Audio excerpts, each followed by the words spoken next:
Hey guys, Sally here. Hope you're having an amazing and fascinating day. I know I am. All right, today we're talking all things mapping. We're talking digital maps, we're talking analog maps, and we're going to talk about the combination of both of those. So stay tuned. We're going to roll the intro. Oh, and by the way, if you haven't subscribed already, please consider subscribing. If you think you are, double check to make sure. Like, comment, be the doer of all things. All right, here comes the intro. See you on the other side.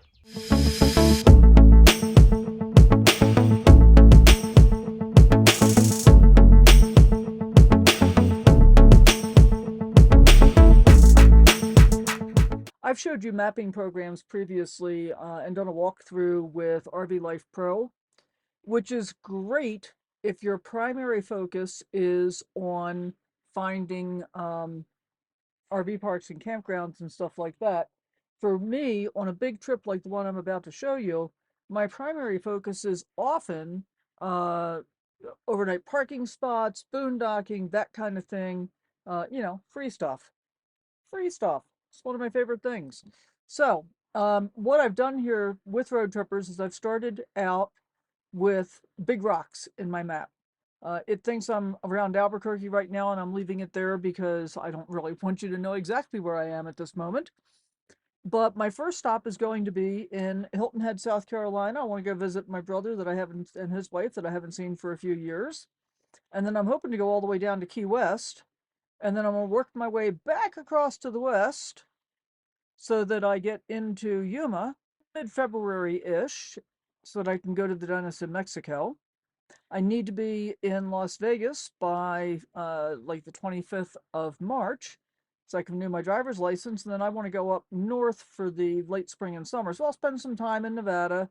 I'll spend some time in Utah, get some time in Idaho, Montana, Wyoming. That's my plan for next summer. So here's how it works. I've already put in these stops, right? These are like the big rocks. That's where I'm starting from. We're going to fill in some other things. I know that there are a couple of things that I definitely want to see along the way.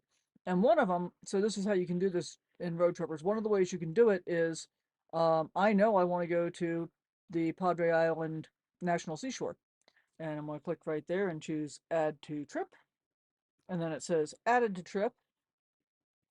And then we're going to just close out this little box right here. So you can see stop number 2 is currently Key West. Now this is stop number 3. Yuma has become stop number 4. So one of the other things to notice is I'm planning to be in Hilton Head around November 22nd. So my arrival date is Wednesday, November 22nd. It's not telling me exactly when I need to start that trip, but it is telling me what the overall distance is. So it's about 1,700 miles from Albuquerque to Hilton Head. And then I'll figure out what I'm going to do along the way getting there, and then how long I think that's going to take. And that'll help me decide when it is that I'll be leaving New Mexico.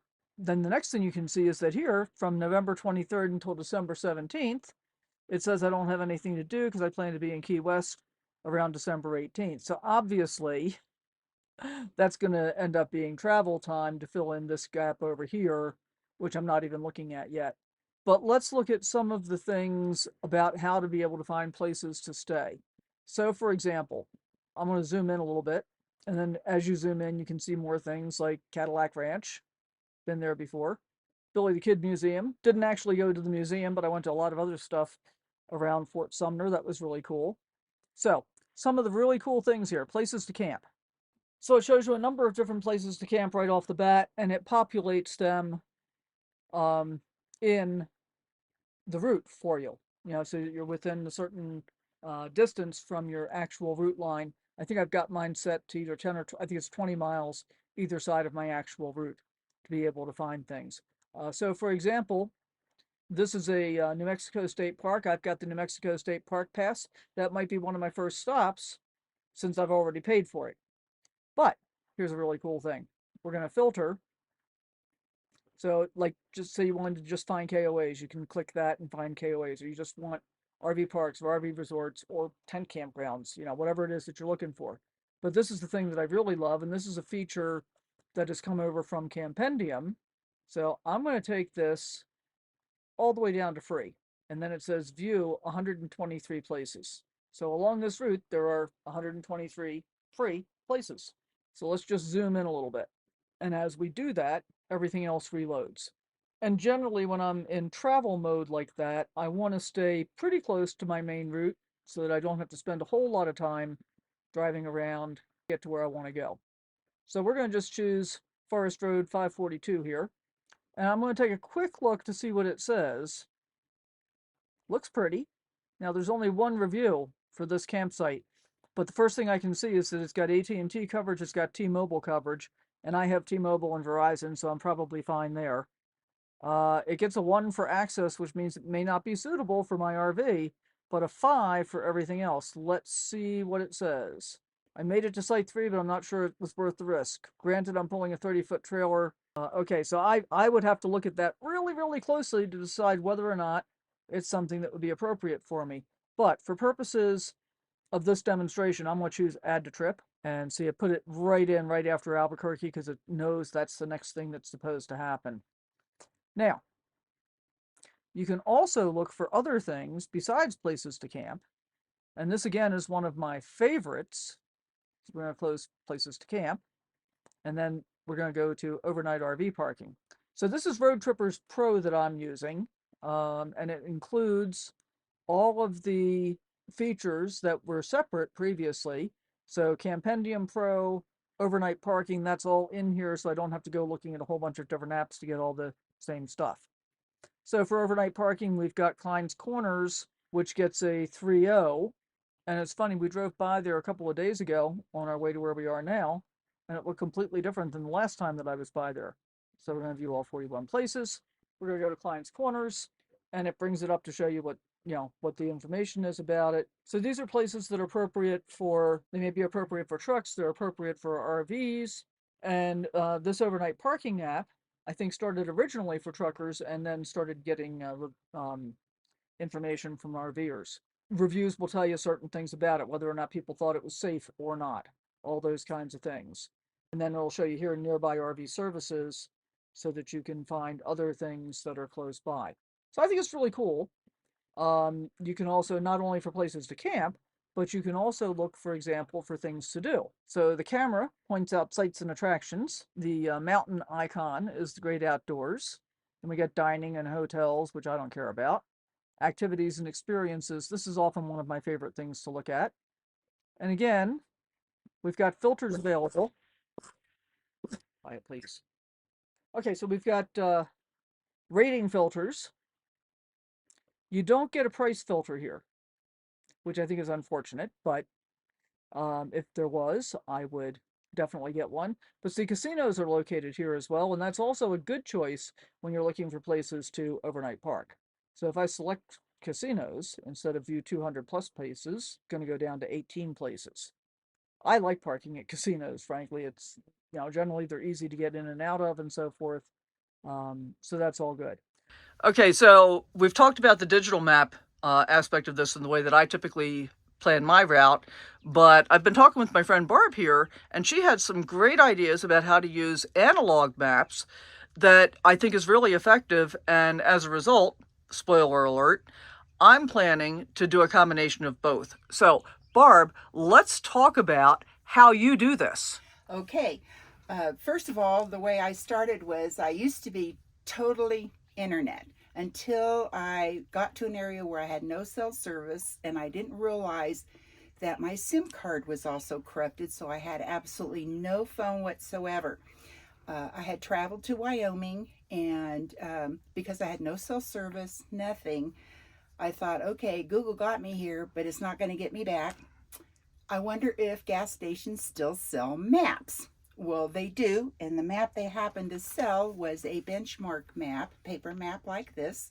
It's $8, and I believe you're going to link that. Yeah, there'll definitely be links down below from my Amazon store where you can pick these up. And they have them for every state, and because they're only $8, I don't mind marking them up, and if I want a new one, I get a new one. So here's what I do. I have a map of the entire United States. So when you cross over from state to state, you know where you're going to enter and where you're going to leave. So we're looking at my situation when I had nothing, no electronics, no nothing. First of all, I bought a New Mexico State Park pass, and this is where I am. And because of that, I'm staying at state parks. I'm using my annual pass. And we'll put a link to the video where I talk about that up here someplace. Right.